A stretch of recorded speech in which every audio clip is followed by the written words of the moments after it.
ওয়ামান আহাব্বানি কানা মাই ফিল জান্নাহ। বলেন সুবহানাল্লাহ। তিরমিজি শরীফের এই হাদিসের মধ্যে আল্লাহর নবী বিশ্ব নবী রাহমাতুল লিল আলামিন ঘোষণা করেন, মান আহাব্বা সুন্নতি, আমার যেই উম্মত আমি নবীর সুন্নাতকে অনুসরণ করবে, সুন্নাতকে মহব্বত করবে, ফাকাদ আহাব্বানি, সেই উম্মত যেন আমি নবীকেই ভালোবাসলো। বলেন সুবহানাল্লাহ। তাহলে নবীকে ভালোবাসার মাপকাঠি হলো নবীর সুন্নত মানতে হবে, সুন্নত অনুযায়ী জীবন চালাইতে হবে। আল্লাহর নবী বলেন, আমার কোন উম্মত যদি আমি নবীকে ভালোবাসে, কানা মাই ফিল জান্নাহ, আমি নবী ঘোষণা দিলাম আমার ওই উম্মত কাল কিয়ামতের ময়দানে হাসে হিসাব নিকাশের পরে আমি নবীর সাথেই জান্নাতে থাকবে। সুবহানাল্লাহ। নবীর সাথে জান্নাতে থাকতে চান তো ইনশাআল্লাহ? তাহলে কি করতে হবে? নবীর সুন্নাতকে মহব্বত করতে হবে, ভালোবাসতে হবে। সম্মানিত হাজিরিন, তাহলে এখানে নবীকে ভালোবাসার একটা মাপকাঠি পাইলাম। নবীর সুন্নাতকে মহব্বত করতে হবে, সুন্নাত অনুযায়ী জীবন চালাইতে হবে, নবীকে ভালোবাসা। এবার নবীর সুন্নাতকে কিভাবে আমল করব, কারা আমাদের এই ক্ষেত্রে মাপকাঠি? সম্মানিত হাজিরিন, ভালো করে খেয়াল করেন, আল্লাহর নবী বিশ্ব নবী রাহমাতুল লিল আলামিন তার সুন্নাতকে কিভাবে মহব্বত করব সেটা আল্লাহর নবী বিশ্ব নবী রাহমাতুল লিল আলামিন বলতেছে, ও আমার উম্মতেরা, আমার সুন্নাতকে যদি মানতে চাও, আমি নবীর যদি অনুসরণ করতে চাও, তাহলে আমার রেখে যাওয়া সাহাবীদের অনুসরণ করো। সাহাবীদের যে সাহাবীরা যেভাবে আমল করছে সেই সাহাবীদের আমলের সাথে তোমাদের আমল মিলাও, তাহলে আমি নবীকে ভালোবাসা হবে। আর নবীকে ভালোবাসা হলে আল্লাহকে ভালোবাসা হবে। আর আল্লাহকে ভালোবাসলেই আল্লাহ তাআলা হাসরের ময়দানে হিসাব নিকাশের পর জান্নাতের বন্ধ ব্যবস্থা করে দিবেন। সাহাবীদের ব্যাপারে আল্লাহ তাআলা কোরআনে কারীমের মধ্যে বলেন, আমিনু কামা আমানান নাস। সাহাবীরা যেভাবে ঈমান আনছে তোমরাও সেইভাবে ঈমান আনো। বলেন সুবহানাল্লাহ। শুধু তাই নয়, কেন সাহাবীদেরকে আমরা অনুসরণ করব, অনুকরণ করব? আল্লাহর নবী বলছেন, আল্লাহ বলছেন, এই সাহাবীদের উপরে আল্লাহ তাআলা স্বয়ং নিজে রাজি হয়ে গেছে। বলেন সুবহানাল্লাহ। আল্লাহ তাআলা সূরা বাইনার মধ্যে বলেন, রাদিয়াল্লাহু আনহুম ওয়া রাদু আনহু। বলেন সুবহানাল্লাহ। আল্লাহ বলতেছেন সাহাবীরা আল্লাহ তাআলার উপর সন্তুষ্ট, আবার আল্লাহ তাআলাও সাহাবীদের উপরে সন্তুষ্ট হয়ে গেছে। বলেন সুবহানাল্লাহ। সাহাবীদের অনুসরণ করতে হবে। আল্লাহর নবী তিরমিজি শরীফের হাদিসের মধ্যে সাহাবীদের অনুসরণ অনুকরণের কথা বলতেছেন। আল্লাহর নবী বলেন, ইন্না বানি ইসরাঈলা তাফাররাকাত আলা সিনতাইনি ওয়া সাবঈনা মিল্লাহ। ইন্না বানি ইসরাঈলা তাফাররাকাত আলা সিনতাইনি ওয়া সাবঈনা মিল্লাহ। আল্লাহর নবী বিশ্ব নবী রাহমাতুল লিল আলামিন বলেন, হে পৃথিবীর আমার উম্মতরা, ভালো করে শুনে রাখো, বনি ইসরাঈলরা ৭২ দলে বিভক্ত হয়েছিল। কত দল? আরো জোরে বলেন, কত দল? আল্লাহর নবী বলেন, ওয়া তাফতারিকু উম্মতি আলা সালাসিনা ওয়া সাবঈনা মিল্লাহ। অতি শীঘ্রই আমার উম্মত ৭২ দল না, আরো এক দল বাড়ায় ৭৩ দলে বিভক্ত হবে। কত দল? আরো জোরে বলেন, কত দল? আল্লাহর নবী বলতেছেন আমার উম্মতেরা ৭৩ দলে বিভক্ত হয়ে যাবে। আল্লাহর নবী বিশ্ব নবী দুজাহানের বাদশা বলেন, হে পৃথিবীর মানুষেরা, আমার উম্মত যে ৭৩ দলে বিভক্ত হয়ে যাবে, কুল্লুহুম ফিন্নার ইল্লা মিল্লাতান ওয়াহিদাতান। আল্লাহর নবী বলেন, এই ৭২ দলের মধ্যে থেকে এক দল বাদে বাকি ৭২ দলই জাহান্নামে যাবে। জোরে বলেন নাউজুবিল্লাহ। এক দল মাত্র জান্নাতে যাবে। কয় দল? আরো জোরে বলেন, কয় দল? এক দল মাত্র জান্নাতে যাবে, বাকি ৭২ দল জাহান্নামে যাবে। এখন আপনারা প্রশ্ন করতে পারেন, হুজুর 72 দল জান্নাতে জাহান্নামে যাবে, এক দল যেই দলটা জান্নাতে যাবে সেই দলের পরিচয় কি? আর 72 দল যে জাহান্নামে যাবে সেই 72 দলের পরিচয়টা কি? আপনাদের জানার মন চাই কি চাই না? আল্লাহর নবী আপনাদের মনের প্রশ্নের জবাব 1450 বছর পূর্বে আল্লাহর নবী হাদিস শরীফের মধ্যে দিয়ে দিয়েছে। বলেন সুবহানাল্লাহ। আল্লাহর নবী বিশ্ব নবী রাহমাতুল লিল আলামিন বলেন, কুল্লুহুম ফিন্নার ইল্লা মিল্লাতান ওয়াহিদাতান। 72 দল জাহান্নামে যাবে, এক দল জান্নাতে যাবে, একটা দল মাত্র জান্নাতে যাবে। সাহাবা একরাম প্রশ্ন করলেন, ইয়া রাসূলুল্লাহ, ইয়া হাবিবাল্লাহ, সেই এক দল যে জান্নাতে যাবে সেই দলটা কোন দল? কুল্লুহুম ফিন্নার ইল্লা মিল্লাতান ওয়াহিদাতান। ক্বালু ওয়া মান হিয়া ইয়া রাসূলুল্লাহ। সাহাবা একরাম ডাক দিলেন, ও আল্লাহর নবী, যে একটা দল জান্নাতে যাবে সেই একটা দল কোনটা? আল্লাহর নবী বিশ্ব নবী সেই এক দলের পরিচয় দিতেছেন যে মা আনা আলাইহি ওয়া আসহাবি। জোরে বলেন সুবহানাল্লাহ। আল্লাহর নবী বলেন 72 দল জাহান্নামে যাবে, একটা দল শুধু জান্নাতে যাবে। সেই একটা মাত্র জান্নাতি দল তারাই যারা আমি নবীকে অনুসরণ করবে আর আমার সাহাবা একরামকে অনুসরণ করবে, অনুকরণ করবে। এই একটা দলই জান্নাতের মধ্যে যাবে। বলেন সুবহানাল্লাহ। তাহলে নবীকে ভালোবাসতে হবে, সাহাবা একরামকে অনুসরণ অনুকরণ করতে হবে। নবীকে যদি ভালোবাসতে পারেন, সাহাবা একরামকে যদি অনুসরণ অনুকরণ করতে পারেন, রাসূলের কাজগুলো আমলগুলো কিভাবে করব, সাহাবা একরামের জীবন থেকে যদি আমলগুলো নিয়ে রাসূলকে অনুসরণ করতে পারেন আল্লাহর নবীর এই তিরমিজি শরীফের হাদিসের ভাষ্য অনুযায়ী, তাহলে অবশ্যই অবশ্যই আপনি ওই জান্নাতি দলের মধ্যে থাকতে পারবেন। বলেন সুবহানাল্লাহ। আল্লাহর নবী বলেন, কেন আমরা জান্নাতি, আমরা কেন সাহাবা একরামদেরকে এভাবে অনুসরণ করব? আল্লাহর নবী বলেন, সাহাবা একরামদের উপরে আল্লাহ তাআলা স্বয়ং সন্তুষ্ট হয়ে গেছেন। শুধু তাই নয়, আল্লাহর নবী বলেন, আসহাবি কান্নুজুম বিআইয়ুহুম ইকতাদাইতুম ইহতাদাইতুম। বলেন সুবহানাল্লাহ। আল্লাহর নবী বিশ্ব নবী রাহমাতুল লিল আলামিন বাইহাকি শরীফের হাদিসের মধ্যে বলেন, ইমাম বাইহাকি মাদখালের মধ্যে হাদিস কানা নিয়ে আসছেন। আল্লাহর নবী বিশ্ব নবী বলেন, আমার সাহাবা একরাম হলো আসমানের তারকার মতো। এই আসমানের তারকার মতো তোমরা আমার যত সাহাবী আছে, যে কোনো একজন সাহাবীকে যদি অনুকরণ করতে পারবা, যদি একজন সাহাবীকেও তোমরা অনুসরণ করো, অনুকরণ করো, ইহতাদাইতুম, তোমরা হিদায়াত পাইবা। আর হিদায়াত পাইলে আল্লাহর তৈরি করা জান্নাতের মধ্যে দাখিল হইতে পারবা।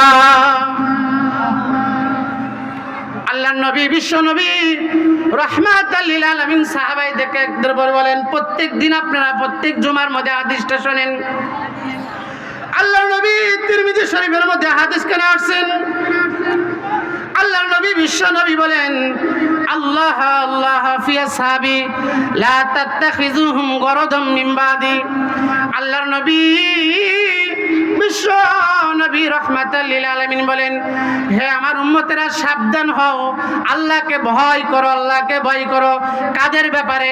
আল্লাহ বলে, আল্লাহর নবী বলেন, আসহাবি, আমার সাহাবা একরামদের ব্যাপারে সাবধান। সাহাবা একরামের সমালোচনা করিও না, সাহাবা একরামকে গালি দিও না।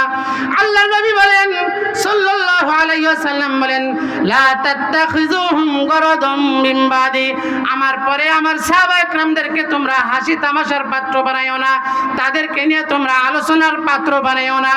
আল্লাহর নবী বলেন, ফামান আহাব্বাহুম ফাবিহুব্বি আহাব্বাহুম। ও আমার উম্মতেরা, ভালো করে শুনে রাখো, যেই ব্যক্তি আমার সাহাবা ইকরামকে মহব্বত করবে, দিলের মধ্যে আমার সাহাবা একরামদের জায়গা দিবে, আল্লাহর নবী বলেন ফাকাদ আহাব্বানি, সে যেন আমি নবীকেই মহব্বত করলো। বলেন সুবহানাল্লাহ।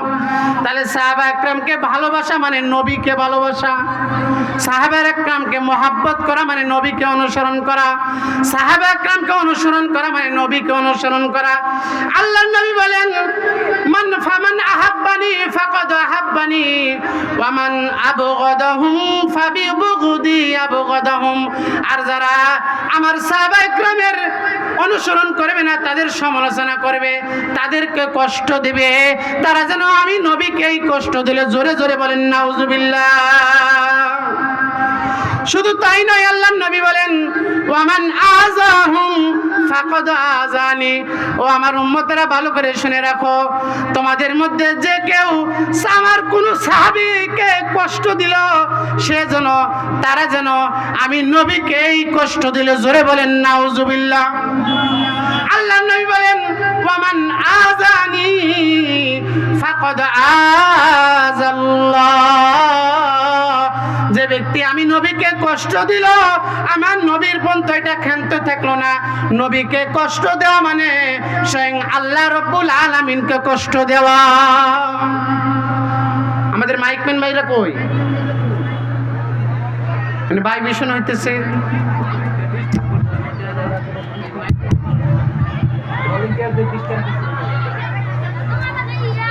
ভলেন্টিয়ার ভাইরা মাইকম্যান এখানে কেউ থাকলে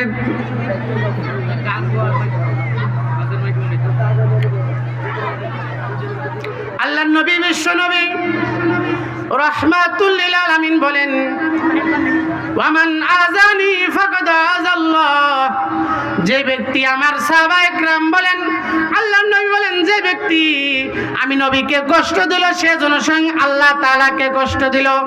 ওয়ামান আযাল্লাহ, যে ব্যক্তি আল্লাহ তাআলাকে কষ্ট দিল, আল্লাহর নবী বলেন বিশ্ব নবী রাহমাতুল লিল আলামিন বলেন ইউশিকু আইয়া খুযাহু, অতি শীঘ্রই আল্লাহ তাআলা তাকে গ্রেফতার করবে। বলেন নাউজুবিল্লাহ। যে ব্যক্তি আল্লাহকে কষ্ট দিব, অতি শীঘ্রই আল্লাহ তাদেরকে আযাবের মধ্যে গ্রেফতার করে ফেলবে। সম্মানিত হাজিরিন, এতক্ষণের আলোচনা থেকে আমরা যেইটা বুঝতে পারলাম যে সাহাবা একরাম যেভাবে আল্লাহর নবীকে ভালোবাসছে, যেভাবে আল্লাহর নবীর মহব্বত প্রকাশ করছে, সাহাবা একরামদের তরিকা যেটা ছিল নবীকে ভালোবাসার, সেই তরিকা অনুযায়ী আমাদেরও নবীকে ভালোবাসতে হবে। আচ্ছা থাক, আপনারা কথা বলেন না, তারা কথা বলতেছে, আপনারা কথা বলেন না।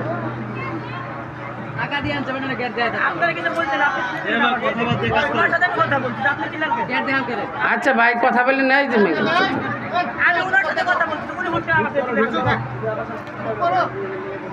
আচ্ছা থাক, আপনি কথা বলেন না, থাক।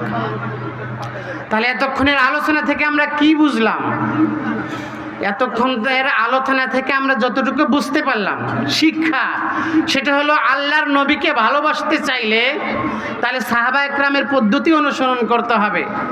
আল্লাহর নবীর কোনো আমল করতে চাইলে ওই আমলটা সাহাবা একরাম কিভাবে করছে সেটা আমাদের ফলো করতে হবে। কারণ সাহাবা একরামের থেকে আমরা বেশি ভালোবাসতে পারবো না। সম্মানিত হাজিরিন, খেয়াল করেন আল্লাহর নবীকে এবার সাহাবা একরাম কেমন ভালোবাসছে, মহব্বত করছে, আর শেষে এতটুকু বলবো যে নবী আমাদেরকে কেমন ভালোবাসছে, মহব্বত করছে। সম্মানিত হাজিরিন, আল্লাহর নবী বিশ্ব নবী রাহমাতুল লিল আলামিন বদরের যুদ্ধের মধ্যে গেছেন। কোন যুদ্ধ? ইসলামের সর্বপ্রথম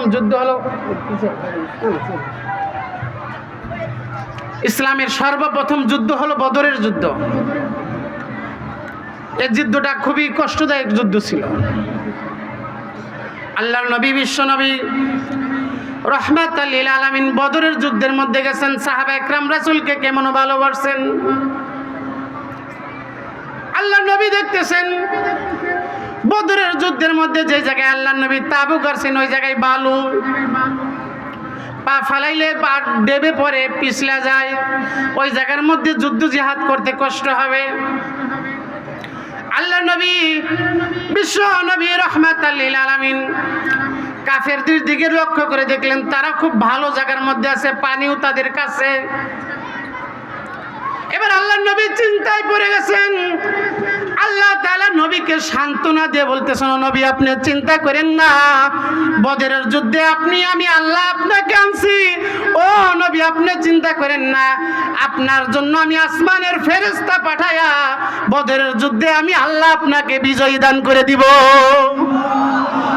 ঠিক আল্লাহ কথা অনুযায়ী 1000 ফেরেশতা বদরের যুদ্ধে পাঠাইছে।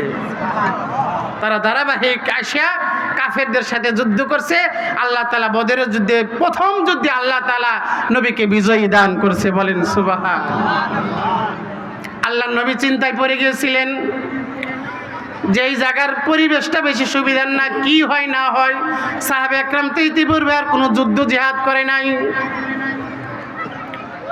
সাহাবা একরামদের মধ্যে একজন সাহাবী নাম হলো উরআ ইবনে মাসউদ। আল্লাহর নবী বিশ্ব নবী রাহমাতুল লিল আলামিনকে সাহাবা একরাম কেমন ভালোবাসতেন তার একটা জ্বলন্ত উদাহরণ এখন আপনাদের সামনে শোনাই। আল্লাহর নবীর একজন বিখ্যাত সাহাবী যার নাম হলো হযরতে আবু বকর সিদ্দিক রাদিয়াল্লাহু তাআলা আনহু।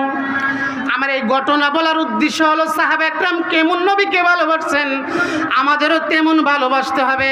সাহাবা একরামদের মতো যদি আমরা ভালোবাসতে পারি তাহলে আল্লাহর তৈরি জান্নাতের মধ্যে আল্লাহ তাআলা আমাদের ঢুকাইবেন। আল্লাহর নবীর সাহাবী নাম হলো হযরতে আবু বকর সিদ্দিক রাদিয়াল্লাহু তাআলা আনহু।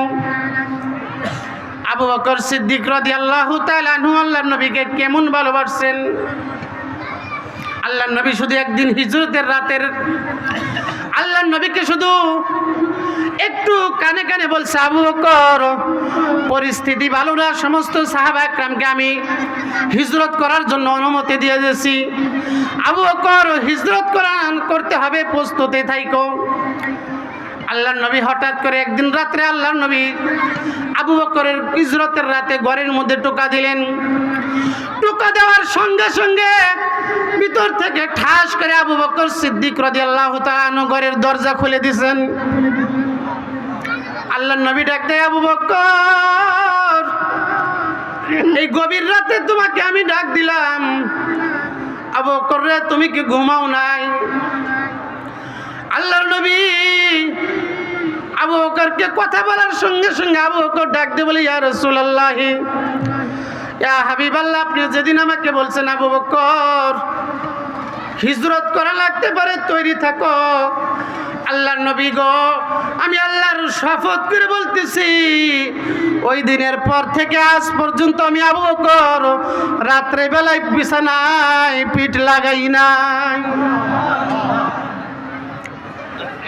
আল্লাহ নবীকে আবু বকর কেমন ভালোবাসছেন, মহব্বত করছেন।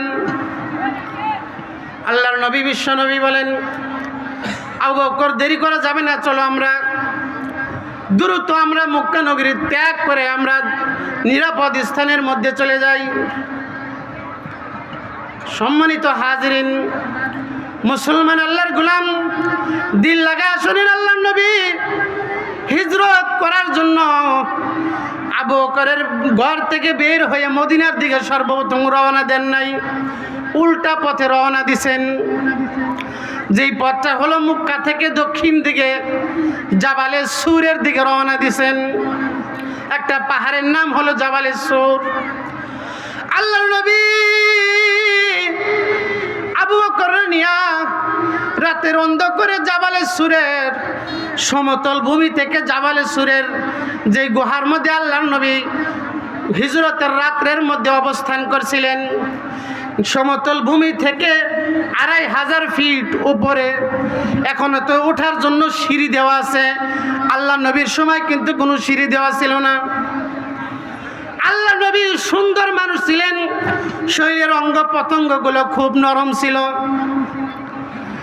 সাহাবী আবু বকর ডাক দিয়ে বলে, দুনিয়ার মানুষ, আল্লাহ নবী যখন সমতল ভূমি থেকে গাড়ির সুরের উপরের মধ্যে উঠতেছে, আমি তাকায় দেখি পাথরের ধারালো কোনাগুলো আল্লাহ নবীর পায়ের মধ্যে আঘাত করার সঙ্গে সঙ্গে আল্লাহ নবীর পা পাথরের সাথে ঘেঁষা লেগে লেগে আল্লাহ নবীর পায়ে থেকে ফিনকি দিয়ে দেও রক্ত বাইরা জাবালে সুরের পাথরগুলো রঙিন হয়ে যাইতেছে। এভাবে কষ্ট করে উঠতে উঠতে 2500 ফিট উপরে আল্লাহ নবী উঠছেন। ওঠার সময় আল্লাহ নবী বিশ্ব নবী সামনের দিকে যাইতেছেন।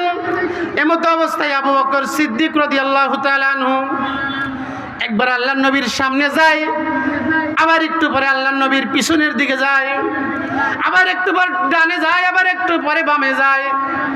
আল্লাহ নবী ডাক দেয়, আবু বকর কি ব্যাপার, তুমি আমার চতুর্পাশে এভাবে ঘোরাঘুরি করতেছো কেন? একবার সামনে যাও, একবার পিছে যাও, একবার ডাইনে যাও, একবার বামে যাও। হযরত আবু বকর আল্লাহর নবীর ভালোবাসা দিলের মধ্যে লালন করে বলতেছে, ইয়া রাসূলুল্লাহ, ইয়া হাবিবাল্লাহ, মক্কার কাফেরেরা 100 উটের ঘোষণা দিয়ে দিছে, যারা মুহাম্মদকে জীবিত অথবা মৃত আনতে পারবে তাকে 100 উট পুরস্কার দিবে। ওগো আল্লাহর হাবিব, আপনার ঘরের মধ্যে তারা আপনাকে না পায়া তারা সব জায়গার মধ্যে আপনাকে খোঁজার জন্য প্রস্তুতি নিয়ে নিয়েছে, সৈন্যবাহিনী সব জায়গায় গেছে। ওগো আল্লাহর হাবিব, আমার ভয় হয় আপনি যে উঠতেছেন না জানি আমি সামনে যখন যাই আমার মনে হয় কোন কাফের কোন বেদিন জানি আমার নবীকে পিছন থেকে তীর মারে। ওগো আল্লাহর হাবিব, আমি এই ভয়ে আমি আবার পিছনের মধ্যে চলে আসি, তীরটা যেন আমার দয়ার নবী মায়ের নবীর গায়ের মধ্যে না লাগে, তীর যেন সর্বপ্রথম আমি আবু বকরের গায়ের মধ্যে লাগে। আল্লাহর নবীকে বলেন, ইয়া রাসূলুল্লাহ, যখন আমি পিছনে থাকি মনে হয় সামনে থেকে কেউ আঘাত করবে, আবার দৌড়ায় সামনে যাই, আবার ভয় হয় কে যেন বাম থেকে আপনাকে আঘাত করবে, তীর নিক্ষেপ করবে। ওগো আল্লাহর হাবিব, আপনাকে বাঁচানোর জন্য আমি আবার বামে যাই, আবার মনে হয় ডান থেকে না জানি কে আঘাত করে, এই জন্য আমি ডানে চলে যাই। আল্লাহর নবী বিশ্ব নবী রাহমাতুল লিল আলামিন বলেন, এভাবে যাইতে যাইতে গাড়ে সুরের মধ্যে চলে গেলেন, যেটা সমতল ভূমি থেকে 2500 ফিট উপরে। আল্লাহ নবী বিশ্ব নবী গাড়ে সুরের পাহাড়ের ভিতরে গর্তের ভিতরে গাড়ের সুরের মধ্যে ঢুকলেন।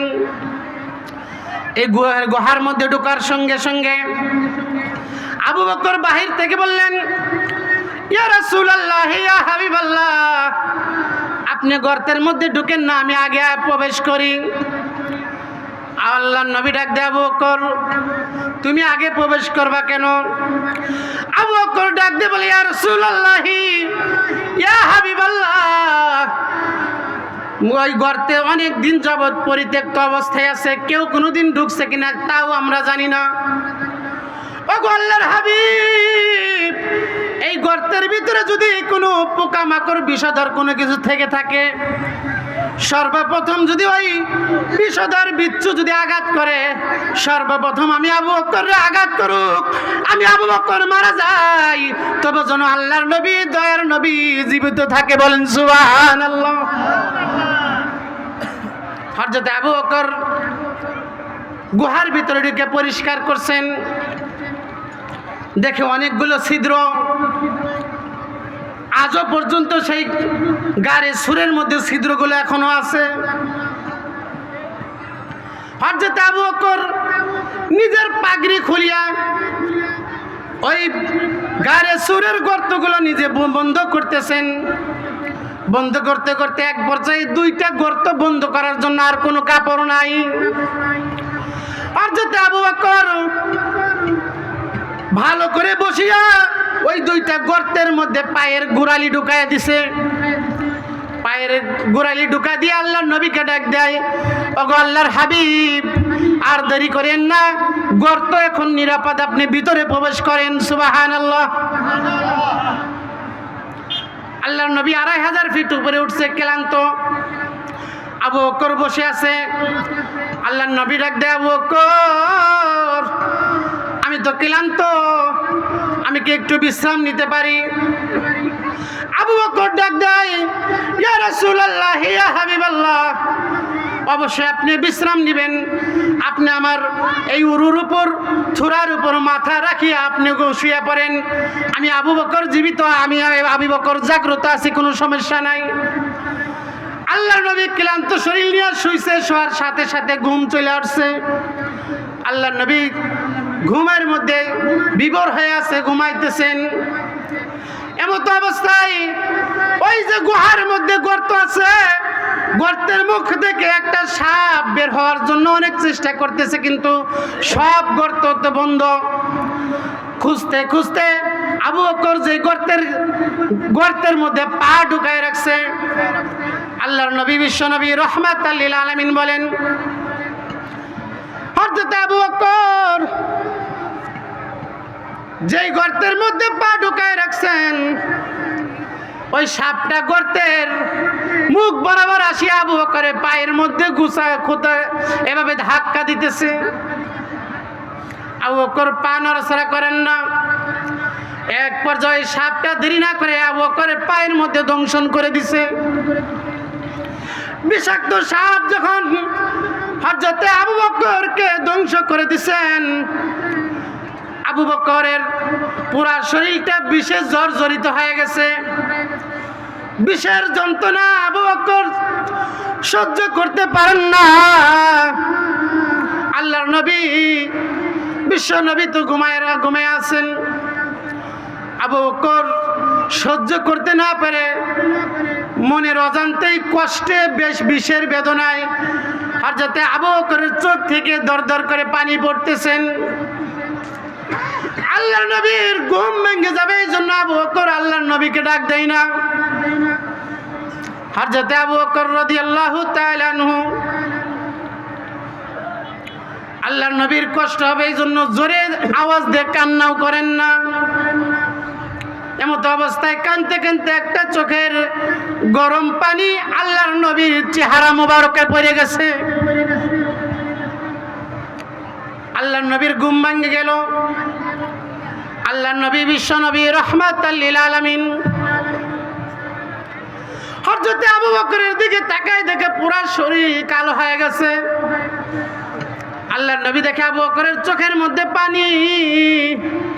আল্লাহর নবী ডাক দেয়, আবু বকর তুমি কান্না করতেছো কেন?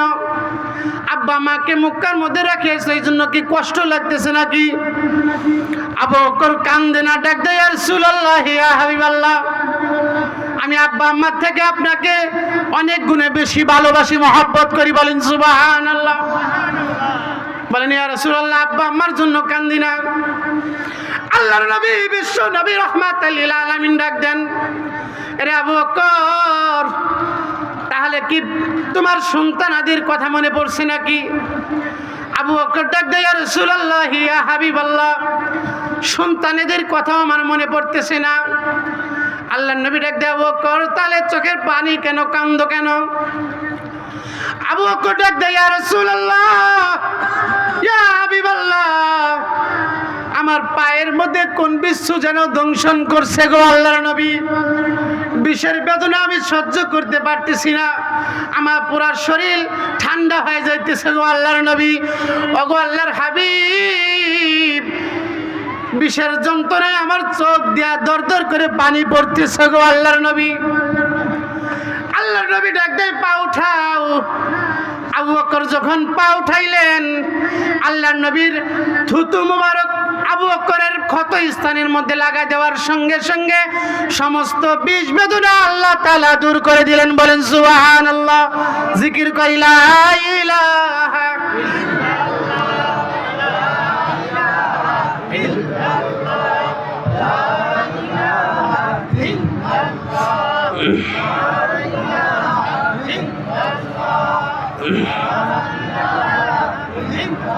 লা ইলাহা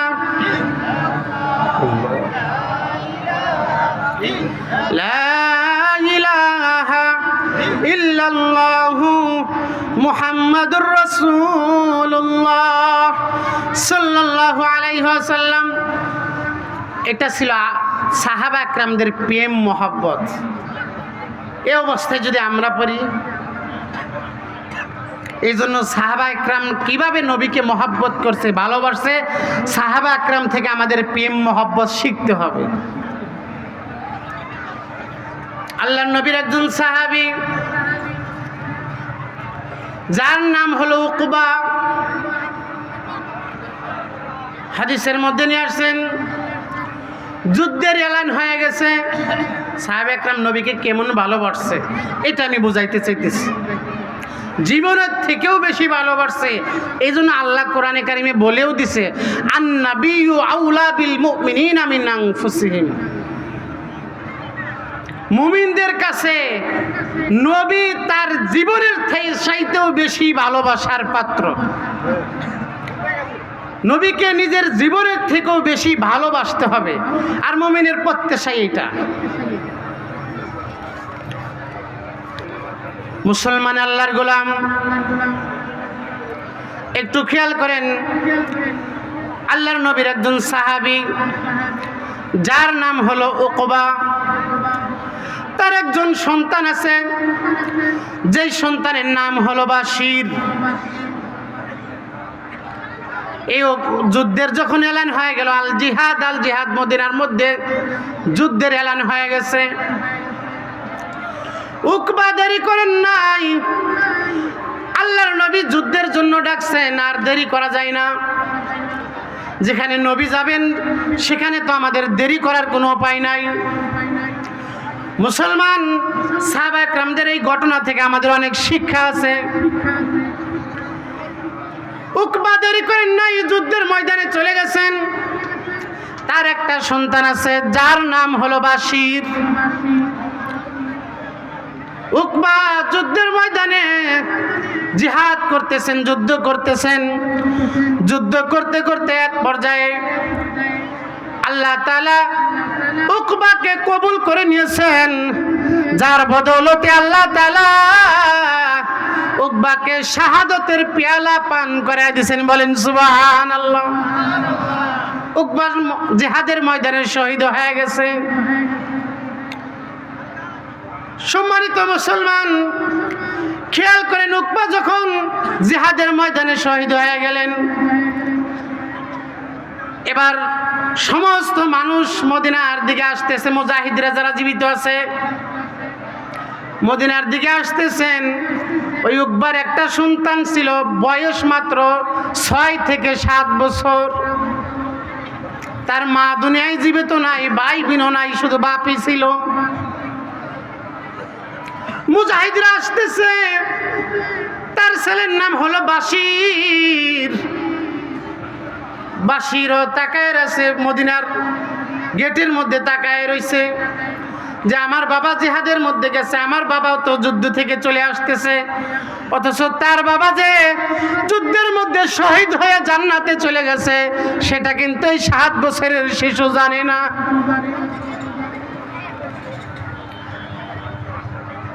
মুজাহিদরা যখন একে একে আসতেছে, সে শুধু তাকায় রয়েছে তার বাবা কোন সময় আসবে।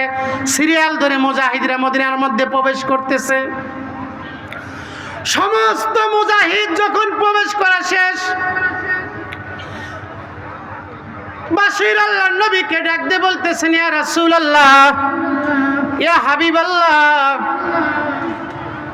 আমার বাবা সেও তো জিহাদের মধ্যে গেছে, কই আমার বাবাকে তো আমি দেখি না গো আল্লাহর নবী। আল্লাহর নবী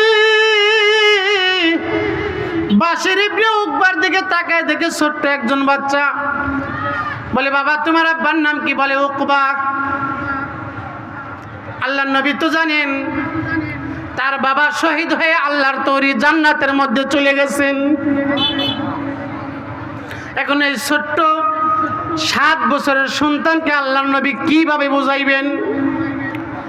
ছোট্ট ছেলে আল্লাহর নবীকে পা ধরে কাঁদতেছে, ইয়া রাসূলুল্লাহ, ইয়া হাবিবাল্লাহ, দয়া করে বলেন না আমার আব্বা কেন আসে না? যুদ্ধে তো আপনার সাথেই চলে গেল। আল্লাহর নবীকে ওই বাশির ইবনে উকবা বলতেছে, ইয়া রাসূলুল্লাহ, দুনিয়ার মধ্যে আমার আব্বা ছাড়া আর কেউ জীবিত নাই গো আল্লাহর নবী। ও গো আল্লাহর হাবিব, আমার মা নাই দুনিয়ার মধ্যে, আমার কোনো ভাই বোনও নাই, দাদা দাদি কেউ নাই, আমার বংশের দুনিয়ায় কেউ বাঁচা নাই। আল্লাহর নবী গো, আমি ছোট মানুষ, দুনিয়ার মধ্যে একমাত্র আমার বাবা ছাড়া আর কেউ নাই। ও গো আল্লাহর হাবিব, সন্ধ্যাবেলা আমি মা না থাকার কারণে আমার বাবার গলা জড়ায় ধরে ঘুমের ঘরে ঘুমায়া যাই। আল্লাহর নবী গো, আমার বাবা যদি না আসে আজকে রাইতে আমি কার গলা ধরে ঘুমাইব? বাশির ইবনে উকবা আল্লাহর নবীকে বলতেছে, ইয়া রাসূলুল্লাহ, ইয়া হাবিবাল্লাহ, বলেন না আমার আব্বা কোথায়? আল্লাহর নবী বাশির ইবনে উকবাকে টান দিয়া রাহমাতাল লিল আলামিন বুকের মধ্যে জড়ায় নিছে। ডাক দিয়ে বলে, এরে বাশির, তুই কান্দিস না, তোর বাবা আল্লাহর তৈরি জান্নাতের মধ্যে চলে গেছে, শহীদ হয়ে গেছে, মৃত্যুবরণ করছে। বাশির ইবনে উকবা আল্লাহর নবীকে জড়ায় ধরে কান্দে, ইয়া রাসূলুল্লাহ, ইয়া হাবিবাল্লাহ, আমার আব্বা যে আল্লাহ তৈরি জান্নাতে চলে গেল, দুনিয়ার মধ্যে তো আমার কে নাই, আমি কাকে বাবা বলে রাখবো? কার গলা ধরে রাত্রেবেলা আমি বিছানায় ঘুমাবো? 7 বছরের বাচ্চারে আল্লাহর নবী কেমনে বোঝাইবে? আল্লাহর নবী বাশির ইবনে উকবাকে বুকে জড়ায় ধরে বললেন, আরে বাশির, তুই চিন্তা করিস না, ভয় করিস না, তোর কোনো টেনশন নাই, পেরেশানি নাই। তোর বাবা আল্লাহর তৈরি জান্নাতের মধ্যে চলে গেছে, তোর মা নাই, তোর বাবা নাই, তাহলে কি হয়েছে? আমি নবী তো জীবিত আছি, আমি নবী আজকে থেকে তোর বাপ হয়ে বাবা হয়ে গেলাম, আর আমার স্ত্রী আয়েশা তোর মা হয়ে গেল। তুই চিন্তা করিস না, আজ থেকে রাহমাতাল লিল আলামিন তোর বাবা, তুই আমার গলা ধরে ঘুমাবি। বলেন সুবহানাল্লাহ। এটা ছিল সাহাবা একরামের জীবনী। কেউ নাই, শুধু সন্তানকে দেখার মতো কেউ নাই, এরপরেও সন্তানকে রাখিয়া নবীর মহাব্বতে জিহাদে চলে গেছে। নবীর মহাব্বতটাই তাদের উপর সবচেয়ে বড় ছিল। আল্লাহ নবী হাদিসের মধ্যে বলেন, লা ইউমিনু আহাদুকুম হাত্তা আকুনা হাব্বা ইলাইহি মিন ওয়ালিদিহি ওয়া ওয়ালাদিহি ওয়ান নাসি আজমাইন, রাওয়াহুল বুখারী। আল্লাহর নবী বিশ্ব নবী রাহমাতাল লিল আলামিন বলেন, এ দুনিয়ার মানুষ, তোমরা ততক্ষণ পর্যন্ত ঈমানদার হইতে পারবা না। অপর হাদিসের মধ্যে আছে, আল্লাহর নবী একদিন হযরত ওমরের হাত ধরে হাঁটতেছেন, এমত অবস্থায় হযরত ওমর আল্লাহর নবীকে বললেন, ইয়া রাসূলুল্লাহ, ইয়া হাবিবাল্লাহ, আমি আপনাকে মহব্বত করি, লিআনতা হাব্বু ইলাইয়া মিন কুল্লি শাইইন। বুখারীর হাদিস। হযরত ওমর বলতেছে, ইয়া রাসূলুল্লাহ, আমার যত কিছু আছে সব কিছু থেকে আমি আল্লাহর নবী ইয়া রাসূলুল্লাহ আপনাকে বেশি মহব্বত করি, কিন্তু আমার জানের থেকে বেশি মহব্বত করি না। কিসের থেকে না? জানের থেকে বেশি মহব্বত করি না। আল্লাহর নবী হযরত ওমরকে ডাক দিয়ে বলে, ওমর, এখনো তুমি ঈমানদার হইতে পারো নাই। হযরত ওমর কিছুক্ষণ চুপ করে থেকে এরপর বলতেছে, আকুনা আহাব্বা ইলাইহি মিন নাফসি। ও গো আল্লাহর হাবিব, এখন আমি সাক্ষ্য দিতেছি পৃথিবীর সমস্ত কিছু থেকে, এমন কি আমার জীবনের থেকেও, ও গো আল্লাহর হাবিব, আপনাকে বেশি ভালোবাসি। বলেন সুবহানাল্লাহ। আল্লাহর নবী বললেন, ওমর, এখন তুমি খাঁটি ঈমানদার হইলা। আল্লাহর নবী বলেন, লা ইউমিনু আহাদুকুম হাত্তা আকুনা আহাব্বা ইলাইহি মিন ওয়ালিদিহি ওয়া ওয়ালাদিহি ওয়ান নাসি আজমাইন। আল্লাহর নবী বলেন, তোমরা ততক্ষণ পর্যন্ত ঈমানদার হইতে পারবে না যতক্ষণ না পর্যন্ত তোমার নিজের থেকে, সন্তানাদি থেকে, পিতামাতা থেকে, সমস্ত মানুষ থেকে, নাসি আজমাইন, সমস্ত মানুষ থেকে আমি নবীকে বেশি মহব্বত যতক্ষণ না পর্যন্ত করতে পারবা, ততক্ষণ পর্যন্ত তোমরা নামাজ পড়লেও, রোজা রাখলেও, হজ করলেও পরিপূর্ণ ঈমানদার হইতে পারবা না। এই জন্য সব কিছুর সাথে রাসূলকে জীবনের সবচেয়ে বেশি মহব্বত করতে হবে। করবেন তো ইনশাআল্লাহ? সম্মানিত হাজিরিন, আল্লাহর নবীকে জীবনের সবচেয়ে মহব্বত করতেন সাহাবা একরাম। আল্লাহর নবীর একজন সাহাবী যে নিজের জীবনের থেকেও বেশি ভালোবাসেন, রাসূলের জন্য নিজের জীবনটা পর্যন্ত দিয়ে দিয়েছেন। বলেন সুবহানাল্লাহ। আল্লাহর নবীর একজন সাহাবী যার নাম হলো হযরতে সাদ সালামী রাদিয়াল্লাহু আনহু। হযরতে সাদ সালামী রাদিয়াল্লাহু তাআলা আনহু আল্লাহর নবী, বিশ্ব নবী, রাহমাতাল লিল আলামিন, আল্লাহর নবীর কাছে এসে মুসলমান হয়েছেন। মুসলমান হওয়ার পর দীর্ঘ 8 মাস আল্লাহর নবীর কাছে থাকলেন। কত মাস? আর একটু জোরে বলেন, কত মাস? দীর্ঘ 8 মাস আল্লাহর নবীর কাছে থাকলেন। আল্লাহর নবী যতগুলো হুকুম করেন, যতগুলো আদেশ করেন, আদেশ করার সঙ্গে সঙ্গে সেটা সাথে সাথে তিনি পালন করেন। বলেন সুবহানাল্লাহ। আল্লাহর নবী, বিশ্ব নবী, রাহমাতাল লিল আলামিন যত আদেশ করেন প্রত্যেকটা আদেশ সাদ সালামী রাদিয়াল্লাহু তাআলা আনহু আমল করেন। এক পর্যায়ে হযরতে সাদ সালামী আল্লাহর নবীকে বলতেছেন, ইয়া রাসূলুল্লাহ, ইয়া হাবিবাল্লাহ, আমি আপনার সব সুন্নতগুলো পালন করছি, তবে ওগো আল্লাহর হাবিব, একটা সুন্নত পালন করতে পারতেছি না। এই একটা সুন্নত পালন করার জন্য মদিনার প্রত্যেকটা অলিতে গলিতে আমি ঘুরছি, কিন্তু এই সুন্নতটা আমি পালন করতে পারতেছি না। আল্লাহর নবী হযরতে সাদ সালামীকে ডাকতে বলেন, আরে সাদ, কোন সুন্নত তুমি পালন করতে পারতেছো না, এটা আমারে বলো। আল্লাহর নবী, বিশ্ব নবী, রাহমাতাল লিল আলামিনকে হযরতে সাদ সালামী ডাকতে বলে, ইয়া রাসূলুল্লাহ, ইয়া হাবিবাল্লাহ, আমি হলো কালো সাহাবী। ওই সাহাবীর গায়ের রং ছিল একেবারে কালো, যার নিচে আর কালো হয় না। চেহারাও বেশি সুন্দর ছিল না, মুখের মধ্যে দাগ ছিল বরণ বরণ, দেখতে সুন্দর লাগে না। আল্লাহর নবীকে সাদ সালামী ডাকতে বলে, ইয়া রাসূলুল্লাহ, ইয়া হাবিবাল্লাহ, আমি দেখতে সুন্দর না, আমি আবার গরিব, টাকা পয়সা নাই।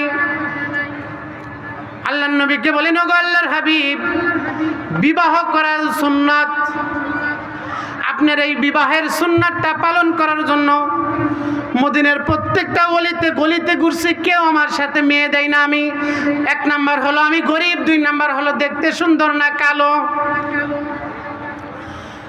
আল্লাহর নবীকে বলেন, ইয়া রাসূলুল্লাহ, ইয়া হাবিবাল্লাহ, দীর্ঘ 8 মাস যাবত আমি আপনার মদিনার অলিতে গলিতে ঘুরলাম, এই বিবাহের সুন্নতটা আমি পালন করতে পারতেছি না। আল্লাহর হাবিব, হাসরের ময়দানে এই সুন্নাতের জন্য যদি আমার জান্নাতে যাওয়া আটকে যায়, তাহলে আমি আল্লাহর দরবারে কি জবাব দেব? আমি কি আল্লাহর জান্নাতে যাইতে পারবো না গো আল্লাহর হাবিব? আল্লাহর নবী, বিশ্ব নবী, রাহমাতাল লিল আলামিন বললেন, ও আমার সাহাবী, অবশ্যই অবশ্যই তুমি আল্লাহর তৈরি জান্নাতের মধ্যে প্রবেশ করবে। বলেন সুবহানাল্লাহ। আল্লাহর নবী বলতেছে, সাদ সালামী, তুমি টেনশন করিও না, তোমাকে আমি একটা ঠিকানা দিই, এই ঠিকানা অনুযায়ী তুমি যাও। সেই ঠিকানা হলো আমর ইবনে ওয়াহাব আস-সাকাফির বাড়িতে তুমি চলে যাও। আমর ইবনে ওয়াহাব আস-সাকাফির বাড়িতে যাও।